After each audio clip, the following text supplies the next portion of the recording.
Greetings, gamers. My name is Tim Kirk. I am the creator of the Hearts and Souls Superheroic role-playing game and the Dark Age Fantasy High Valor role-playing game. I'm going to stop mentioning that, but I just wanted to let you know this one last time who you're talking to because it's kind of important. Today's blog is basically about superheroic gaming in general and the gaming industry and its health. Now, the gaming industry seems from the outside to most people to look dead. Of course, I first heard it was dying in 1990, which means it has had a very long afterlife if it died. On the other hand, it does not look healthy. Games are down in general, and that is not a good thing, but this is what I think, and this is just completely random, no nonsense, just completely my imagination perhaps. But the thing is, I think role-playing games are in a metamorphosis stage, that we are working on getting them together so that they will evolve into the next step. Our modern technologies are helping. Hangouts, such as Google Hangout, YouTube video chat, especially with broadband and features such as that, and more improved voice, video, having it plugged into a TV set, for example, and being able to use it directly that way. We now can sit someone down at our table and play role-playing games with them on the other side of the world. It might be a little awkward for their timing. Now, that's one of the things that I think is what makes modern superhero gaming so wonderful. We've had role-playing games for superheroes since the early days of role-playing. You know, not the earliest days, but pretty close. And they have, over the years, produced some wonderful games. Champions, Villains, and Vigilantes. We have the classic Marvel Superheroes system published by TSR. And we've had many since then. We've had 3 licensed games for DC, 3 licensed games for Marvel, and 1 they produced in-house. On top of that, we now exist in a sort of burgeoning utopia, or maybe it's a cornucopia rather than a utopia, of superheroic role-playing games. You see, we now have more superheroic role-playing games available than pretty much ever before. Now, the numbers may be off, but there are more coming, and that's the thing. I recently saw a Kickstarter for one that is specifically for Iron Age superhero role-playing, and I have seen one for a very unique, specific kind of campaign idea powered by Fate. And that doesn't even impact the games we already have, such as Icons, Truth and Justice, my own Hearts and Souls, 6th edition Champions, 3rd edition Mutants and Masterminds, and eventually maybe we'll actually get 2nd edition Villains and Vigilantes, which, you know, cross fingers and hope that the legal issues get sorted out. The thing is, and that I want to make this point, is these kinds of tools that I can interface with you, speak to you, and you see my mannerisms, my movements, my voice, see all this, and we could do this live. We could do this over Google Hangouts. We could do this over various other software and programs that would let us chat, which means, as I said, I can sit you down at my table and run a superhero game for you. Maybe you want that. Maybe you just need to let me know and see if I can wedge you into my very complicated and very busy gaming schedule, because I am a quite busy guy, not to mention writing superhero role-playing games and the 2nd edition of Hearts and Souls, which is coming. I am writing several other games. I'm writing novels, plural, yes, well, 1 novel and its sequels and a couple others, but that's not the important part. I'm babbling at this point.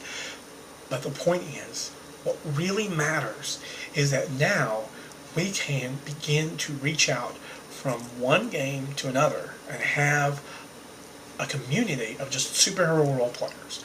I started a Google Plus community for superhero role players to basically let us connect to people who don't necessarily play the same systems we do for a specific reason, because superheroic ideas, superheroic adventures, superheroic villains can cross over quite easily from one game system to another. You just need the general idea, a vague idea of the penumbra of their abilities and the depth and breadth of their powers and purposes and power level, and you can just go, look, I took this guy and I stuck him over here, and he's a villain for your game. And that's the thing. We can now reach out and embrace people who we've got differences with, sure, but there's nothing wrong with that. There's, you love champions. Great, that's fantastic. That is wonderful. You love icons, even better. You love whatever game system you enjoy, whatever superhero game you enjoy. That is a fantastic thing, and we now have the opportunity, because of these electronic medias, because of ebooks, because of PDFs, because of various like cloud drives and the like, we can now spread our interests out and exchange it with each other. Maybe somebody says, your game is too complicated, but you love this game. Maybe you can invite them to play on Google Hangout. Let them enjoy it without having to worry about the complications, because not all the rules are always on the player. Some of them are on the GM, and if you're a GM, what better way to bring somebody into enjoying the game than running a game that you feel best exemplifies your style of gaming? And that is what makes tabletop role-playing games, especially superhero role-playing games, wonderful, because we can share information, we can share resources, we can share tools. A random table written up for champions, for example, I found on the champions board for Golden Age superhero names, and I have used that. And it's fantastic. It's a wonderful thing. I would attribute to the author if I could recall their name, but I don't actually have that information handy on this device. But that's the thing, is these tools, these materials, we can share, and they're not always going to work perfectly, but a little fudging works for everybody every now and then, and we can have a fantastic time sharing these tools, enjoying superhero games, even when the media that inspired it, comic books, are not doing well at all. Let's be honest. They're still trying to write stories fundamentally to our 13-year-old selves. And our 13-year-old selves aren't around anymore, at least for most of us. I mean, yeah, I'm a big kid at heart, and that's fine. I love superheroes. And I still enjoy some comic book stories, but I don't enjoy having to wait month to month to get a whole story, especially when I can knock off a novel, a print novel.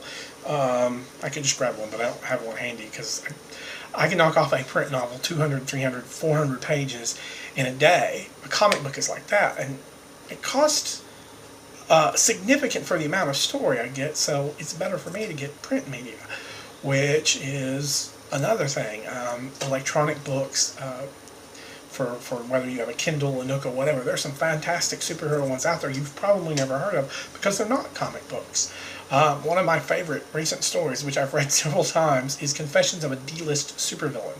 And it's fun, it's silly, it's more modern age superheroism, because you kind of get a look at how even the superheroes have some problems, and how, one hero falls and one villain rises, and it's wonderful. It's fun. I mean, it's not for everybody, but it spoke to the 13-year-old that I still carry around inside, so it was good for me. I don't buy comic books anymore. As I said, the cost is too much. I buy trades, but I find myself more buying like DC Showcase, or Marvel's Essential lines, or just old reprinted graphic novels. I was at a store the other day and found a bunch of Marvel's New Universe. Anyone remember Marvel's New Universe? I bought several little trades for $1. That's cheaper, cheaper than the comic book it was when it was, together. So, and nowadays it's even cheaper. I'm waiting for one that's coming out that's actually not too inexpensive on its various electronic publishing systems. It's more than I want to pay for an electronic recording of a comic book. I want it, but I'm going to wait for it to print, because I like not having to have batteries available or a charged thing necessarily to read sometimes.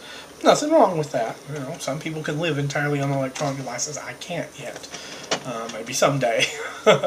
But that's the thing. I can share my comic book interests. I can share all of this with you online through various communities, forums, whatever. I know that more than once somebody has asked me about playing a particular role-playing game that I've run and played, and how does this work? Marvel Saga, the Marvel Superhero Adventure game that was published by TSR, is their second Marvel game, and used cards, and it's got some problems with its writing, and there's nothing wrong with that. It happens to the best of us. We have failures, and I know I did in Hearts and Souls, and I'm going to try and fix that with the second edition. But I explained to somebody, I wrote up this 2 or 3 page description of an example of how cards work, etc., etc. And we can do this. We can share these ideas with people. Old games we love that aren't in print anymore might still be available, like physical print, because they're electronic prints. I know that you can now get Villains and Vigilantes again online. You can also still buy, of course, the print books from Fantasy Games Unlimited. You could get Champions books, but even if you're still playing Champions 2nd Edition, you can still share some of your love of that game with me, with other people. You could, share your adventure ideas, share your villainous group ideas, share your individual villains, share your, secret agencies that operate around superheroes. It was funny, I was reading an article on my favorite forum the other day. Well, let's not say favorite, but it's one of my top forums the other day. And somebody had the exact same of an organization as an acronym as I did for one of my upcoming Hearts and Souls projects. Completely similar meanings, in fact. I mean, not different hardly at all, except one word. But the ideas are the same, and it's great to be able to reach out and say, hey, I like that idea. I had one like it. I can share it with you, and we can look at the differences. Or we can look at the similarities, or, we can just, you didn't have that idea? Great, here's my idea, or what's yours? We can share this stuff. We can be a community of superhero gamers rather than individual groups of superhero gamers, and I think that's an important thing to do and learn. And yes, I'm probably going to put this video up on my Cape and Cowl Google Plus community, just so people will know. But think about this. Think about what we can share with each other. What kinds of adventures, stories, superhero, supervillains, events, crossover ideas. I mean, comic books did it. Why can't we? Think about it. And get back to me. Thanks a lot.